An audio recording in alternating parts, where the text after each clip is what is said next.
Ndị Igbo ekene m unu. Ndị Igbo mụrụ mmụọ nze mmụọ ọzọ ekene m unu. Asị m nke onye tinye azelu ya dị lukwa ndị Igbo be anyị niile na mma ebe ọbụla onye nọ na-anụ olu m. Asị m ya dịla onye ọbụla na mma. Mụ abụ nwaada Igbo ana Igbo ji eme ọnụ sịkwa ka m pụta aka nso apụta ọzọ. N'agbanyeghị na o tego aka m pụtara, o nwere ka o si dị, o nwere ka ife si dị.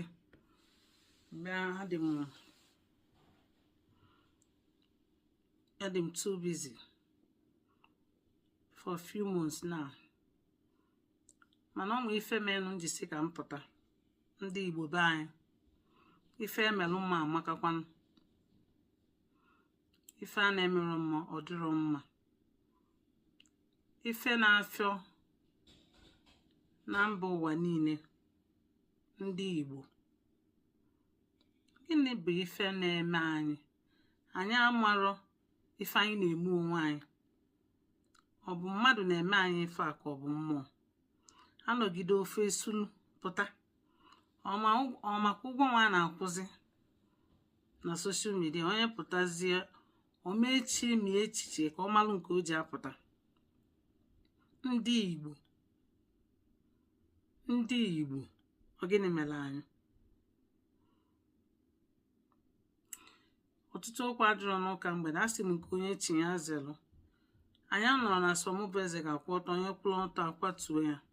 Anyị bụ ụmụ Igbo fụrụ onwe anyị n'anya na-eso anọnyere ụmụnna anyị, na-enyere onye ọbụla aka ebe onye ọbụla si wee chọọ enyemaka, na onye ọbụla ga-esinyere aka ya na-enyere onwe anyị aka. Ọ ya bụ na ndụ na-atọ ụtọ. Wee sị ka m pụta wee sị gịnị melụ? Asị na gịnị na-eme na Evangelist Chukwuebuka Obi, nke anyị niile bụ ụmụ Igbo makwara ọfụma, ka a na-etu Chief Akulu no 1 n'Igbo land, na ọ na-akwụ ndị bloggers ụgwọ ka febe na-ekwuchitere ndị Zion. O wee dị unu ka ya bụ ife ọ bụ eziokwu? Kedu ka unu ga-esi unu pụta ọ bụrụ ndị Chukwu ji alụ ọlụ ka unu jizi apụtazi na-eme ofu ife, ka ọ bụ na o nwere ife unu ji create content na social media? Unu ga-arapụ ndị na-alụrụ onwe fa ọlụ ka fa concentrate lụọ ife fa bịalụ n'ụwa ịlụ? Ọ bụla ịpụta unu a na-ekwu na ọ na-eme nka na ọ na-eme nka, unu gbaa Fada Mbaka kwucha echi unu atụgharịa akpọm Evangelist Chukwuebuka Obi, ka ọ bụrụ na unu na-etinye trafik na social media, onye pụta ka ọ na-ege. Ọ bụrụ ndị Chukwu ji alụ ọlụ bụzi ife unu fụrụ unu ga-eji na-eme ife unu na-eme na social media ka unu wee na-enweta followers ọ maka ụgwọ nwa a na-akwụ. Dụrọ mma n'igudinu ndị ugwu na ndị nke west, onye ọbụla pụta n'iru akwụkwọ na-eme ife fa na-eme, ka ọ bụla a na-enweta ife a na-enweta na ya bụ ife akpọrọ social media. Anyị nwa bụ ụmụ Igbo, anyị nọrụ niile agba onwe anyị mgba, na-ekwugide onwe anyị, na-ekwu ife na-adịrọ necessary, ife na-adịrọ mma, ka ọ bụrụ na unu na-ekwu ife onye pụta ọ na-etinye anya. Ndị Igbo, m na-afụta ụfọdụ n'ime anyị as na anyị bụ amoosu na-eri onwe anyị, anyị bụ amoosu na-atọ onwe anyị.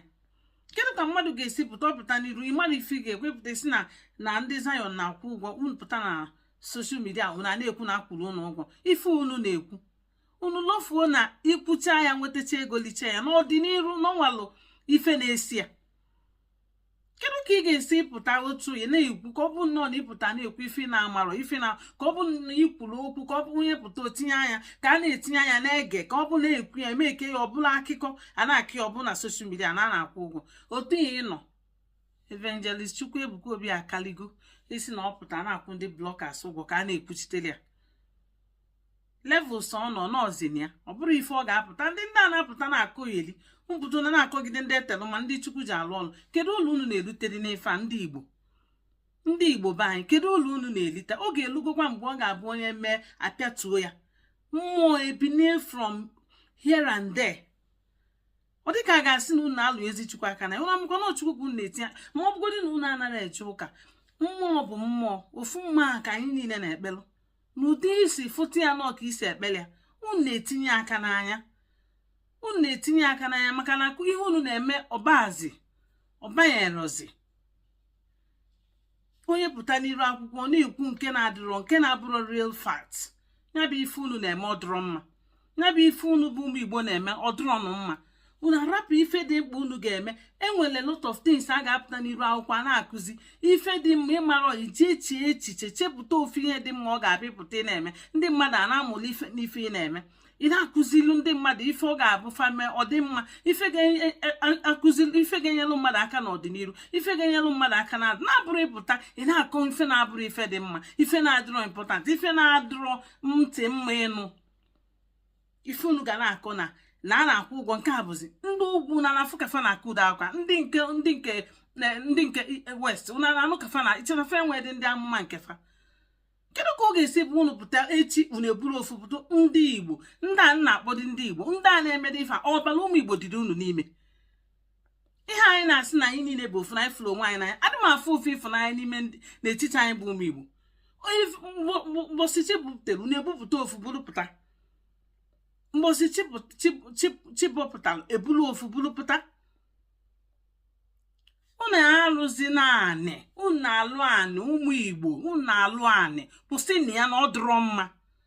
Onye pụta ọmara ife oge ma obunite ofu ọzi ndị nke bụ ndị Igbo be anyị, ndị ọ na-abụ ndị mmadụ na-enejela anya na-afụ ha as ndị bụ public figure, ndị na-enyere aka a na-afụta, ndị a na-ege ntị fakwu okwu ege fantị. Unu pụta n'iru akwụkwọ na-achọkwa unu were ọnụ pịata ofe a. Unu pụta n'iru akwụkwọ bụrụ fa ka unu ga-eji na-eme kọntent. Biko kwụsị na ya bụ ife na ndị niile nọ na so na-eme ya bụ ife kwụsị na ya na ọ dịrọ mma. Ndị niile so nọ na n'otu ndị ọ bụ ụdị ife aka unu na-eme ọ dịrọ mma, ọ dịrọ mma. Kwụsị na ya bụ okwu, kwụsị na ya bụ mgba na ọgụ unu na-eburu abata na social media, ka ọ bụrụ unu ji akọs trafik, ka ọ bụrụ unu na-enweta followers, na unu na-enweta likes, na unu na-enweta ndị na-ese ihe unu na-eme, ka ọ bụrụ na a na-akwụ unu ife a kpọrọ ego a na-eli. Ọ na-egbu egbu. Ego a na-eli na inwe ike liche ya taa inwe ọṅụ liche ya n'iru obinie butelu gị kansa, butelu gị onye ọ ga-abụọ n'anya ga-ama m ife a ga-eme. A na-asị na mmadụ mere, ọ bụrụ gị metelu onwe gị ife na-eme gị. Ndị onye na-akwụ ụgwọ, onye kwụ ụgwọ ikpe afọ onye kwụ ụgwọ. Ọnụ na Emersons na Evangelist Chukwuebuka Obi nọ ya kwuru unu ụgwọ unu ji pụta na soshal midia na ya akụ eri. Mgbe unu na-akụ eri unu amụrụ kezi unu apụtazi akọbazi na onye kwuru unu ụgwọ, na-akpọkwara afọ onye kwuru unu ụgwọ, na-emebi afa nwa mmadụ Chukwu ji alụ ọrụ. Ọ ga-akọnsentreti na-alụ na-ebulu distraction na-akpali na ndị niile na-eme ife. Asị m kedu ụdị mmụọ dị unu n'ime, kedu mmụọ dị unu n'ime ụmụ Igbo be anyị. Inyo ndị na-eme ife niile asụ ụmụ Igbo. Ọ gịnị na-eme unu? Kedu ebe unu si bi ụwa? Ebe ka unu si? Unu abụ ụmụ Igbo n'ezie? Ọbala anụ a na-akpọ ọbala ụmụ Igbo dịdo unu n'ime. Nkewe na ntisacha